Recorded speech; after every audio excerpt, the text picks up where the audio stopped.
All right, hey Grizz fans, today we're going to cover product growth. That's the analytics behind product growth, like those key metrics, especially for software as a service and apps that unlock the ability for us to grow as businesses, to monetization models and setting up a structure like a flywheel or a growth loop that enables us to scale bigger and faster once we have those principles dialed in so we can derive from the product and create amazing user experiences.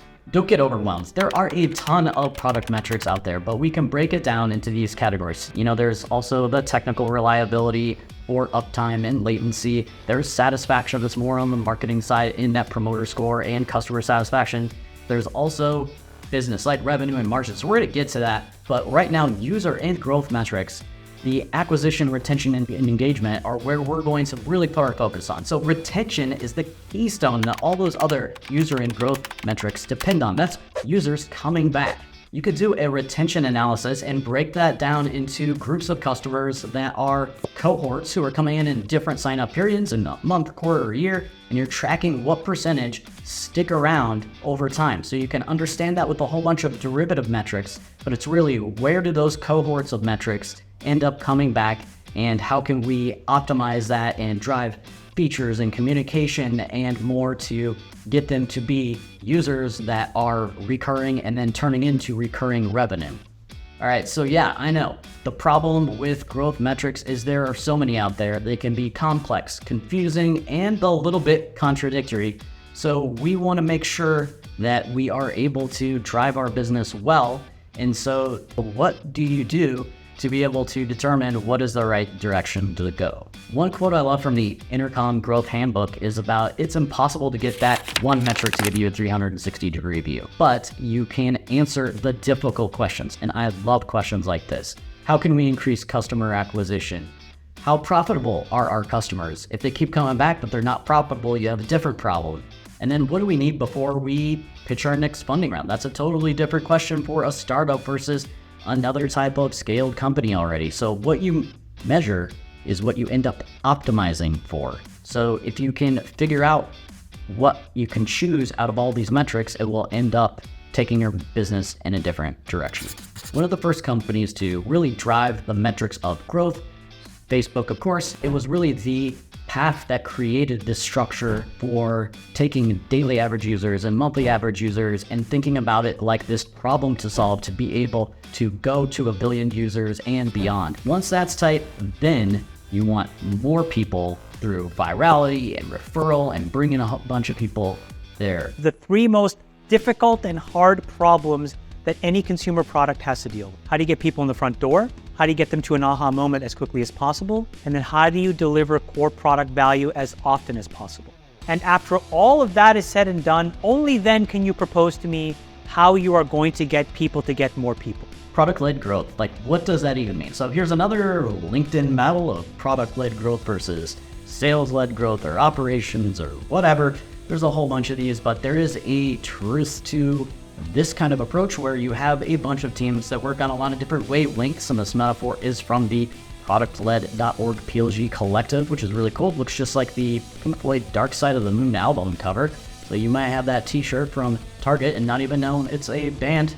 Gen Z, listen to the music before you buy the t-shirt, Nirvana included. The ability to get all those teams on the same wavelength through this sort of product lens where we're really dialing in and focusing towards creating an excellent user experience with that customer in mind, where we're minimizing friction at every step so we can get more of them to adopt it.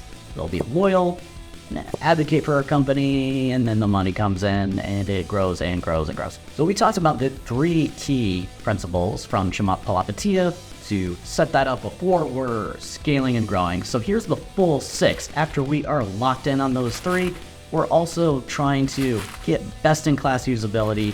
We're trying to delight them so much that it becomes a habit. So beyond just that core value, but it's almost habitual. Think like Duolingo, coming back and getting a lot of value out of that.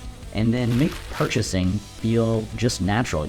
Like you just want to really click through, buy it, and subscribe as it's become part of your life, and they have some valuable extra features for premium, perhaps from a premium project. And then you want to build in virality. So if you are locked in on those, now is the time to scale. Now is the time to refer to others and to have that ability to have the network effects of crossing the entire globe and getting billions of users, maybe, if that's what you want to do. One thing to bring back up is that input versus output metrics structure. So we have a bunch of things that go into something that's like an output financial style metric maybe, and that can be our North Star metric is another word we could use for that. So Spotify has this awesome example from Brian Balfour up there. Highly recommend checking out one of the best articles on growth here, and trying to increase the time spent listening to music as that North Star, and then breaking it down into input metrics by different levels allows you as product managers to break up that work and to come up with different products and features and be able to judge how those are driving those metrics before you get to that North Star metric. But that North Star metric aligns all those different teams on that common goal, and then you can work on building up to that earlier on with what is the predecessor to it. DAU, the origin story, daily average users. So that is one of the key metrics, and there's a lot of variations around this, but the origin was especially around the Facebook growth team and moving from 2007 to 10 as they really scale across the globe, unlocking billions of users and growth through all sorts of features, particularly one called Friends You May Know, a little bit controversial as it brings in your address book and then sort of guesses who you may know, but that was an incredible just increase in the virality of the app, bringing more people onto the platform. There is an incredible series of graphs that shows the growth for that company, but you'll see this often today in measuring those users in different ways. DAU, monthly average users, weekly average users, and the ratio between them as you see users come and go, and what would be healthy or not to compare, and how you are trending up or down. There are challenges to daily average users, and it is often significantly difficult just to increase it. You can't just keep bugging people and pinging them with different emails and notifications to come back to the app. You gotta have a little value to bring them back there. Maybe there's a learning, maybe there's an enticement, there's some things to do that, but it's not just that easy. You can't just bug them more. You can also focus in a different way besides on that metric on, that hardcore user group that is a passionate set of users for the product, and let it flow from there. You can also work at different metrics like monetization strategy, product growth metrics like the daily average user to monthly average user ratio is important, but it is kind of wonky in a lot of scenarios. So it's not always applicable. It's really great for those really frequent products like Facebook, like those sorts of social media platforms that we're used to, but when they're higher value, less frequent, like an Uber or an Airbnb, that's not going to be that good of a metric to use, because you're going to be only coming maybe to Airbnb 2-3 times a year, but could be a super expensive purchase. So messaging and social products are great for a high daily average user to monthly average user ratio.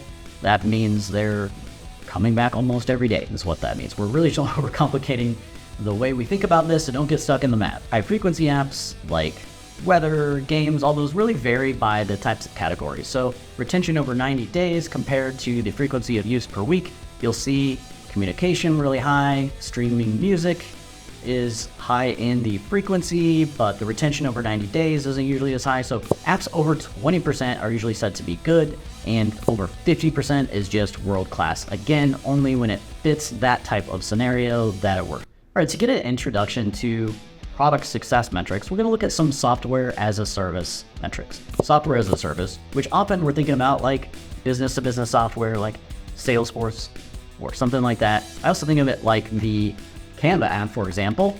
The user journey of landing on that Canva homepage. We have onboarding onto the app, so we're successfully creating an account and getting started, and then activation where we're creating that first design. So these are some of those things we can track. They're instrumented on those pages. There are variables there in columns and data structures that we can pull, and depending on how we define those things, we can set up those metrics to track to see what's most impactful to the business. So we can look at an exposure metric. So how many visitors get to the homepage? We can look at onboarding success rate. So what are the ratio of users who complete that account process to those who start the process? Activation So there's a rate to activate, so the proportion of users who create a design relative to the ones that just finished the onboardings. And then you have the engagement rate. So in this case for Canva, the engagement rate's a little bit different than if you're normally thinking like social media. That's the average number of designs created per active user. That could be one way you can measure it. Retention rate for Canva, so the percentage of users that are coming back to create designs, maybe even 90 days since they first had that design. Like how many are actually coming back? So they made 1 or 2 designs and then they forgot about it, don't remember their login, and they're not back. So you want to make sure you're bringing back those users to have a high retention rate.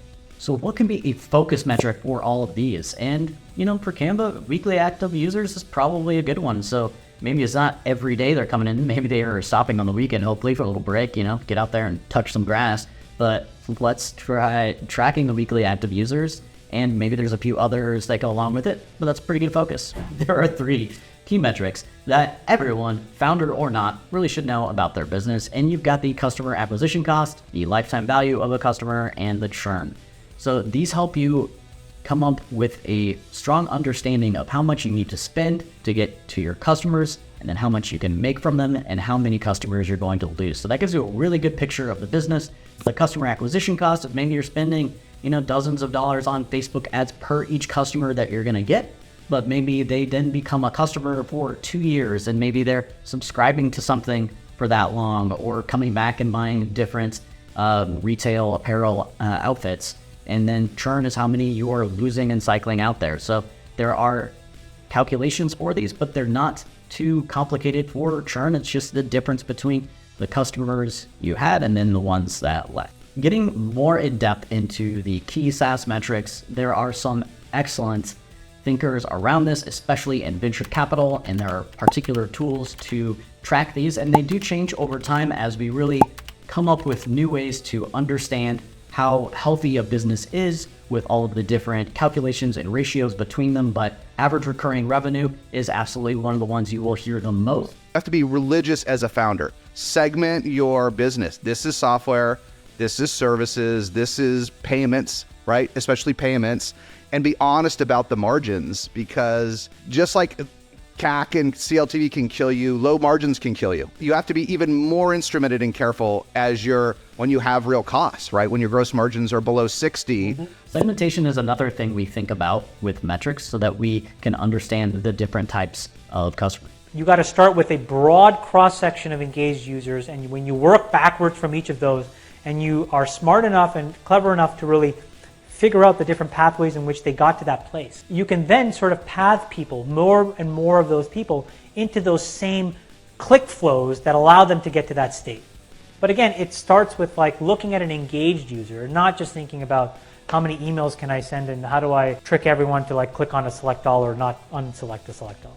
SaaSgrid's a tool that allows you to actually manage those metrics within those SaaS tools already built in. And if you've worked in analytics before, setting up a lot of this stuff, while it looks really easy and there are a few definitions out there, having that all integrated into your site and built from scratch is a little difficult. If there are tools out there in the build versus buy type decision, this is kind of interesting, and they have average recurring revenue, MRR, net dollar retention, all that stuff kind of integrated in there. And they have a really great library you can check out on their page, and it has a lot of those definitions you can even refer to whether you use the product or not.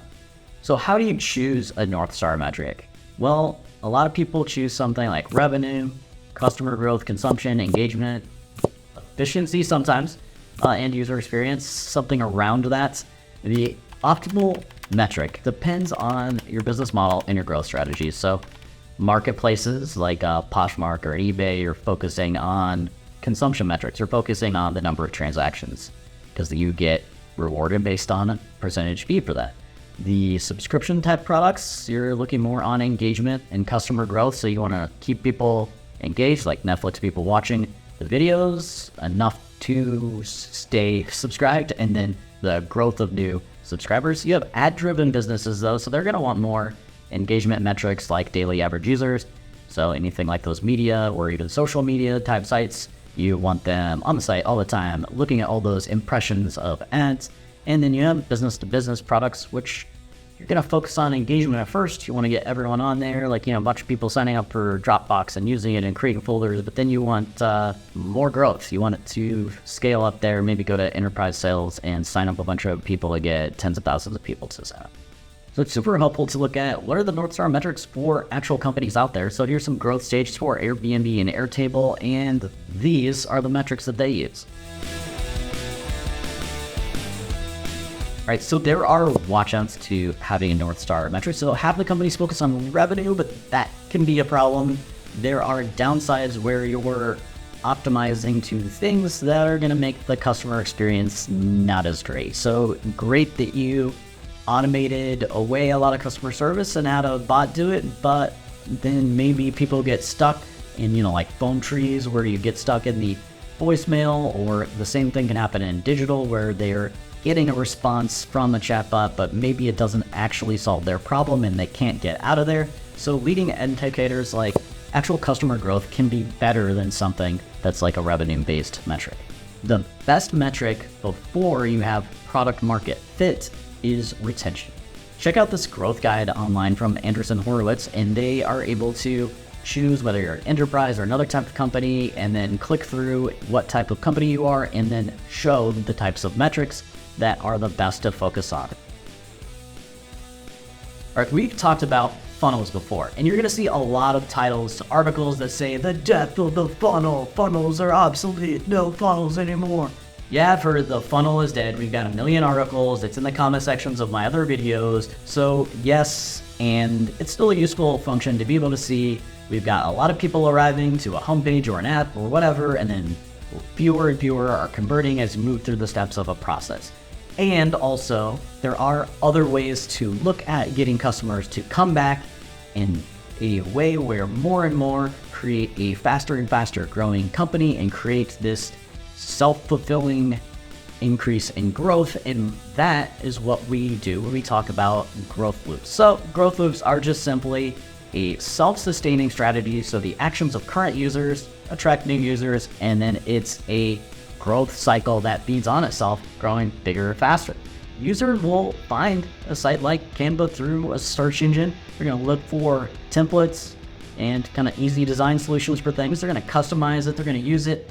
But what they can do also is publish that to the community there, which also will show up on a search engine, and someone else will find that. And then the cycle repeats and it'll grow bigger and bigger. So that visibility of those products of that customer really help them become more and more valuable and take off. When we're thinking about growth, we really need to think about analytics, because that's how you measure growth. We can look at data.ai, formerly App Annie. There are different ways where we can measure monetization of users and the subscriptions of apps and the add-on purchases and how users are engaged with them. And there's a lot of different ways they track that behind the scenes and compare that to the growth stage that they're in. It's even fun to look at beyond the top overall apps in the stores, but what are the top ones in the last 7 days, the last 30 days, and see the change week over week or month over month in the different categories, and you might see some emerging new competitor. All right, don't forget the money bags. We want to look at different ways to do that, and strategically you can choose to be a premium product. So you can have the free app, and they also could have an app that costs more. So it's like a one-time cost. One example of that is a weather app, or Droid Cam if you want to use an Android phone to be a webcam. So you got the free app, but then they have HD if you pay for premium. There's also a subscription. So if you want to get X Premium and get some different features there, or YouTube Premium without ads, that is a recurring cost on your credit card bill. So many of those now. It's killing me. Send Grizz PMs to some money. But the way to avoid that with some apps is the ad-supported model, which obviously drove a ton of growth in the internet, especially around media and social media sites. Obviously, there's a lot of challenges to that too. But there's also in-app purchasing, and then of course traditional e-commerce as another model, or the hybrid. So you'll also see subscriptions, but then maybe they have merch as well. I think we should sell some Grizz PM shirts. Different apps have different expectations for that sort of mix of monetization. So business apps, predominantly you're gonna be in that subscription area versus one-time purchase, which is a huge change from back in the day on desktop apps where you would just spend $40, $100 and then have it forever. But then there's really no incentive to update the app for the most part, and only a few companies did that really well. So pro and con to that, now it's moving to subscription. Adobe Creative Cloud was one of the first to really change how we thought about that and change Wall Street's mind. And then we saw that move on to even regular apps for like Tableau and more now. So that is now the norm. All right. Flywheels, here we go. Another consultant-needs term that you're going to see in a lot of articles. It's an HBR. You're going to see McKinsey blog posts about it. It's another way to go beyond the funnel to think how to grow big and fast.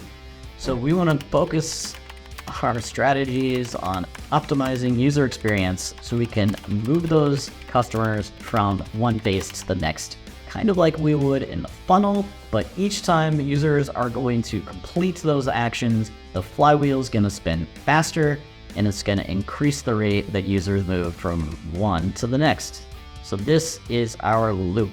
As users become advocates, they drive more acquisition and growth increases exponentially.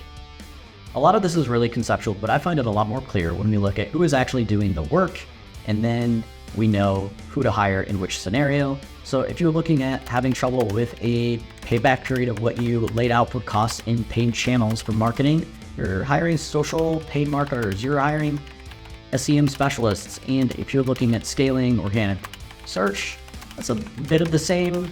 Maybe you have a acquisition marketing manager. You're looking at your site traffic not getting enough and working on conversion. You're moving towards acquisition growth product management and trying to increase a low activation rate, same deal as well. And then looking at retention after 3 months. So that's looking at a different type of role. You're looking for retention growth product managers, and then moving from free to paid, that is a monetization growth product manager. And then introducing new growth channels, that's like more of a growth leadership role. So maybe you actually have these specific roles in sort of unicorn startups growing really fast. Maybe you just have a few people and it evolves over time and you're the same person with that hat, but that helps it make it a little bit more clear on who might be good at what part of that phase. If you can visualize in a way where you can see the opportunities and challenges between the steps on which ones are up and down in a process and see what might be broken or doing really well, there are awesome tools out there like Funnelytics is one. Another one you'll see in a lot of startups is Pendo. So these of course have a cost and you can integrate them into your site, and they're also the normal tools you would use and set up yourself like Adobe Analytics, Google Analytics, or doing it yourself in Tableau and having dashboards. But having that visual helps you be able to monitor where they are in this, not only funnel, but this whole growth loop process if we think about it like that. All right, good luck, Grows fam. I hope you can make your products awesome, scale super fast, big, become super rich, and then invite Grizz PM onto your yacht to have an awesome party.